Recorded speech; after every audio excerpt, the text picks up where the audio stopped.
இஸ்லாத்தை குறித்து தவறான கருத்துக்கள் நிலவுகிறது. முக்கியமாக ஏன் இஸ்லாம் பெண்களை திரைக்கு பின்னால் வைத்து அடிமைப்படுத்துகிறது என்று குறை கூறுகிறார்கள். நாம் ஆராய்ந்து பார்த்தால் ஒழுக்கம் என்பதை யார் தீர்மானிப்பது? சூரா நூரில் குரான் சொல்கிறது, அத்தியாயம் 24 வசனம் 30, நம்பிக்கையாளர்கள் இடத்தில் சொல்வீராக, பெண்களை நேருக்கு நேர் சந்தித்தால் பார்வையை தாழ்த்திக் கொள்ளுங்கள். ஒரு ஆண் ஒரு பெண்ணை நோக்கும் பொழுது கெட்ட எண்ணங்கள் தோன்றினால் பார்வையை தாழ்த்த வேண்டும். அடுத்த வசனம் சூரா நூர் அத்தியாயம் 24 வசனம் 31 சொல்கிறது, பெண்களும் தங்கள் பார்வையை தாழ்த்திக் கொள்ள வேண்டும் என்று, தங்கள் வெட்கத்தலங்களை பேணி காத்துக் கொள்ள வேண்டும், தங்கள் அலங்காரத்தை அன்றி, தெரியக்கூடிய உடல் உறுப்புகள் சிலவற்றை அன்றி, பெண்கள் தங்கள் தகப்பன், கணவன், மகன் போன்றவர்களுக்கு முன் ஹிஜாப் இல்லாமல் அனுமதிக்கப்படுகிறார்கள். அடிப்படையில் 6 விதமான ஹிஜாப் குரானிலும் ஹதீசுகளிலும் குறிப்பிடப்பட்டுள்ளது. முதலாவதாக, ஒரு ஆணுக்கு அவன் முழங்கால் வரை ஆடை, பெண்கள் முழு உடலையும் மறைத்திருக்க வேண்டும், பெண்கள் வெளிக்காட்டக்கூடியது தங்கள் முகம் மற்றும் மணிக்கட்டு வரை கைகள், நிறைய அறிஞர்கள் அதையும் மறைக்க வேண்டும் என்கிறார்கள். மீதமுள்ள 5 இருவருக்கும் பொதுவானது. இரண்டாவதாக, உடல் அழகு தெரிவது போல் இறுக்கமான ஆடைகளை அணியக்கூடாது. மூன்றாவது, உடைகள் மெல்லியதாக இருக்கக்கூடாது. நான்காவது, ஆண்களையோ பெண்களையோ வசீகரிக்காத அளவுக்கு இருக்க வேண்டும். ஐந்தாவதாக, நிராகரிப்பாளர்கள் அணிந்திருக்கும் ஆடைகளை உடுத்தக்கூடாது. ஆறாவது, ஆண் ஆடையை பெண்களோ பெண் ஆடையை ஆண்களோ அணியக்கூடாது. இதேபோல் இந்து மத வேதங்களிலும் கூறப்பட்டுள்ளது. ரிக்வேதத்தில் சொல்லப்பட்டிருக்கிறது, புத்தகம் 8 வேதவரி 33 மந்திரம் 19 அது சொல்கிறது, பிரம்மன் உன்னை ஒரு பெண்ணாக படைத்திருக்கிறார், அதனால் நீ பார்வையை தாழ்த்திக்கொள், நேராக பார்க்காதே, உன் பாதங்களை இணைத்துக்கொள், உன் ஆடைகள் எதை மறைக்கிறதோ அந்த உறுப்புகளை வெளிக்காட்டாதே.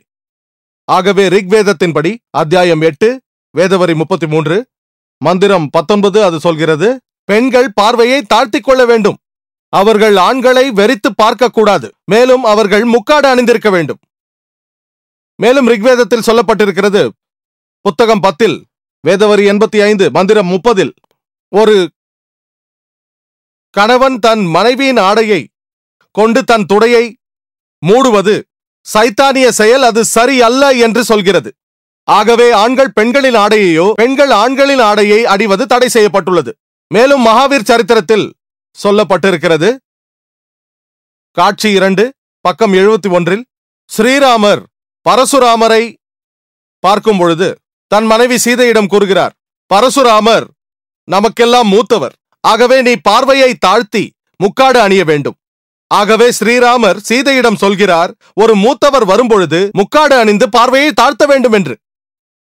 மேலும் பல வரலாற்று புத்தகங்களை படிப்போமே ஆனால் அதில் இந்திய பெண்கள் முக்காடு அணிந்திருப்பதை பார்க்கலாம். நாணயங்களும் உள்ளன, குப்தர் ஆட்சி காலத்தின் நாணயங்கள். அதில் பெண்கள், இந்திய பெண்கள் முக்காடு அணிந்து தோள்களை மறைத்திருக்கிறார்கள், கைகளை மறைத்திருக்கிறார்கள்.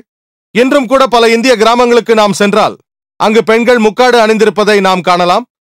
சிலர் அவர்கள் முகத்தையும் மறைத்திருப்பார்கள். ஆகவே பெண்கள் ஆடை விஷயத்தை நாம் ஆராய்ந்து பார்த்தால் இஸ்லாத்திலும் இந்து வேதங்களிலும் ஒரே கருத்து தான் சொல்லப்பட்டிருக்கிறது.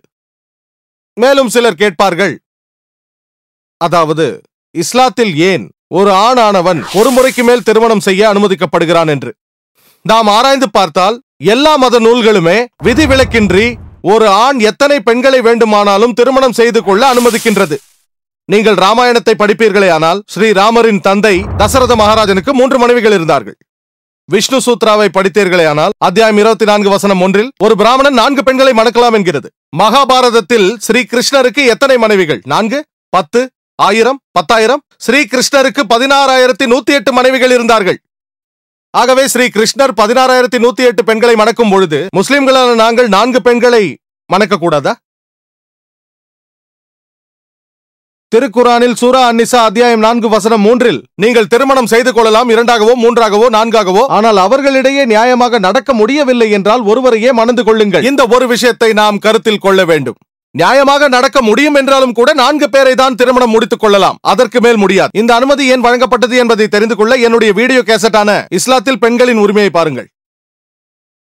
என்னுடைய சொற்பொழிவின் முடிவாக நான் கூற விரும்புவது, நாம் வரலாற்றை ஆராய்ந்து பார்த்தோமே ஆனால் ஆங்கிலேயர்கள் இந்தியாவிற்கு வந்தபொழுது மேற்கத்திய தத்துவமானது இந்திய கலாச்சாரத்தை பாதித்தது.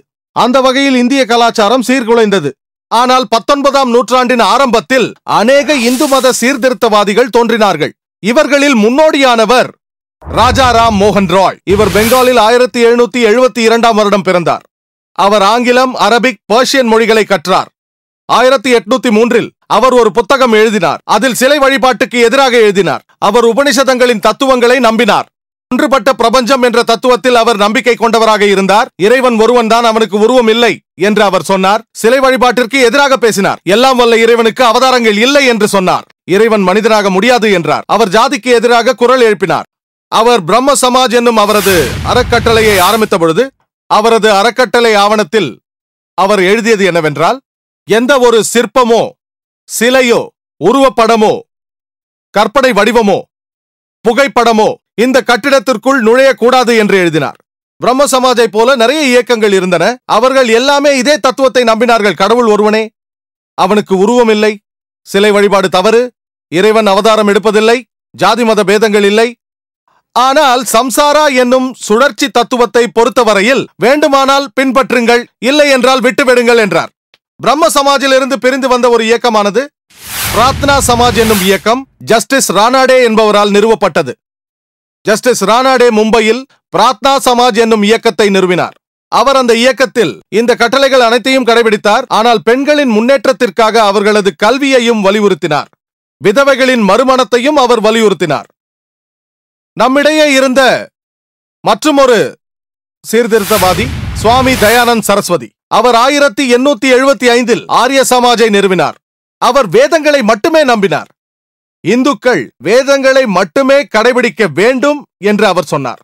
அவர் கடவுள் ஒருவன்தான் என்றார். கடவுளுக்கு உருவம் இல்லை என்றார்.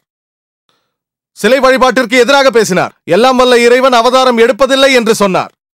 நம் அனைவருக்கும் தெரிந்த மற்றும் ஒரு சீர்திருத்தவாதி சுவாமி விவேகானந்தர்.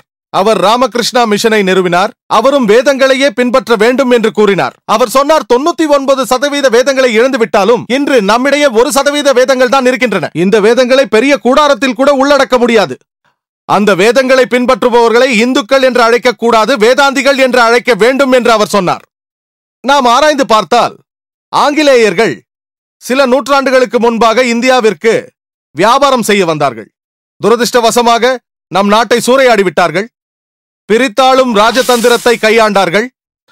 அவர்கள் ஆட்சி செய்ய இந்துக்களுக்கும் முஸ்லிம்களுக்கும் இடையே வேற்றுமையை விதைத்தார்கள். மேலும் இந்திய கலாச்சாரத்தையும் அவர்கள் மாசுபடுத்தினார்கள். அதனால் இந்து சமயம் தரம் தாழ்ந்தது. அதனால்தான் 19ஆம் நூற்றாண்டின் ஆரம்ப கட்டத்தில் அநேக இந்து சீர்திருத்தவாதிகள் தோன்றினார்கள். ராஜாராம் மோகன் ராயை போல, ஜஸ்டிஸ் ரானாடேவை போல. நான் இந்த சொற்பொழிவில் கூறியது எல்லாம் இந்த சமய அறிஞர்களின் புத்தகங்களிலிருந்து எடுக்கப்பட்டது. நான் வெறும் சமய ஒப்பியல் கலையின் மாணவனே. நான் இந்து மதத்தை பற்றி பேசிய இவை அனைத்துமே என்னுடைய சொந்த வார்த்தைகள் கிடையாது. இந்த இந்து